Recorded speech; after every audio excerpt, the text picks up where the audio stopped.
He did sign a non-disclosure agreement, correct? So he I have it actually in my, broke that?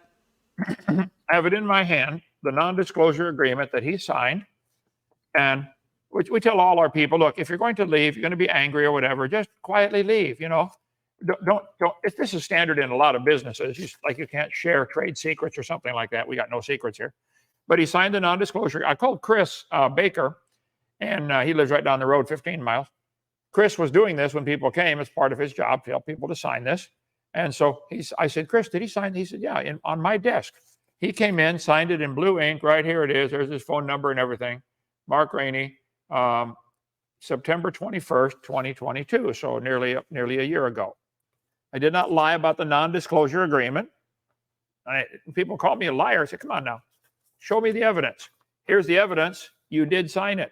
Are you going to say you're sorry for calling me a liar? No, he'll never do that. Of I will course bet not. five He's not dollars. going to do that. I'll bet $5 he will never say he was wrong. Even if we spend money and have a handwriting analysis expert say, yes, that is your writing, that is your signature, he'll still deny it. Well, the only reason I called Chris to be on is he's the one that had him sign it in front of him. It was signed right in front of Chris Baker. I didn't see him sign it, but I see his signature. But Chris saw him do it. But he's still going to deny it. The thing is about Mark Rainey's signature. Yeah. Oh, get the mic where you can hear. Mark signed this in front of you, right? Correct. Yeah. As the vice president and treasurer of the ministry, I have every new person that comes to the camp sign a packet of forms. One that tells what our doctrinal beliefs are. One of them that tells the different various rules about living here. Like we got a zero tolerance for drugs and alcohol and premarital sex and all that sort of stuff. And they sign that. And then they have a non-disclosure agreement and they sign that. Another form that just kind of tells us more about the person, stuff like that. Well, Claude was asking, why aren't there two signatures? Why didn't you sign it if it's a contract? It's not really a contract. It's not a contract. It's a what we require of the people that are here for being here and being part of our group. And that would be a distraction from the main question, as he's calling me a liar for claiming that's his signature. Right. Yeah, that's the real issue here. Yep, that's his signature. He signed it right in front of me. I had one picture where I had Kent's signature on top and your supposable signature at the bottom. Now, granted, they got the middle initial wrong on the fake signature. I don't know what they were thinking on that, but it does give a logical reason that if you do sign something such as the rules of the place, okay, I'm presuming that's probably something you signed, is, the rules to be there. That's fine, but that gives a logical reason why they would even know what your signature looked like for them to be able to fake one onto this supposable NDA.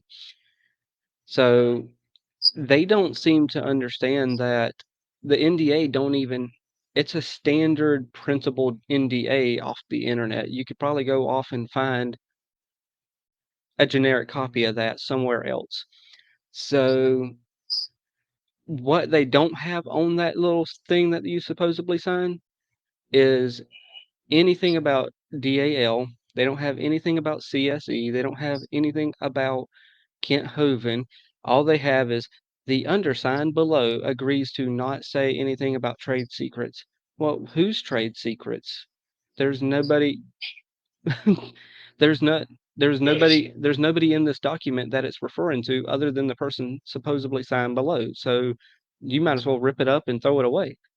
Now, somebody does want to know if you will be reporting the forgery to the police if you haven't already. That is coming from, I think that says Mimer 3113. Oh, yes, I certainly will be. Actually, I've just received my admission papers from my dentist's office, my job application, my tax form, and I'm also picking up my admission papers from my eye doctor and my when I open my bank account, the paperwork that I signed.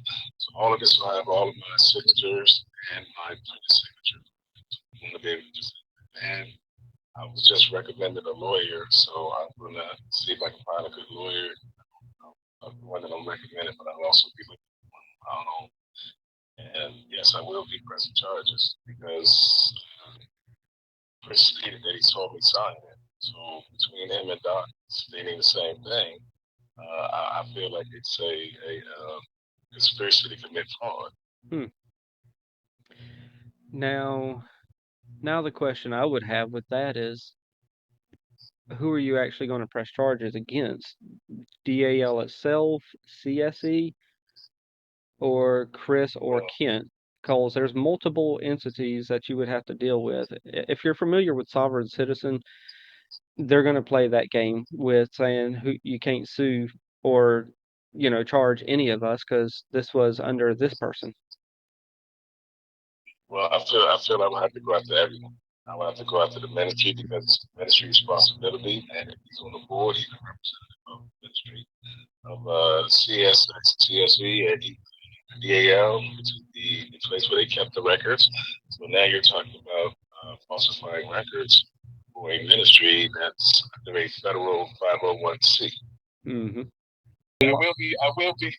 I will be pressing charges on him for forgery, and him and Chris and the ministry, because, like I said, in my opinion, it's a conspiracy to commit fraud. Well, you've got multiple entities. If you're going to say the ministry, there's more than just DAL. There's also CSE, there's CSE IT. There's also about 3 or 4 other CSEs out there. So, unfortunately, Right. Well, I just want to make sure at least he's held responsible. Yeah. Kent and Chris Baker, that they're held responsible. Yeah, Chris is claiming that he saw you.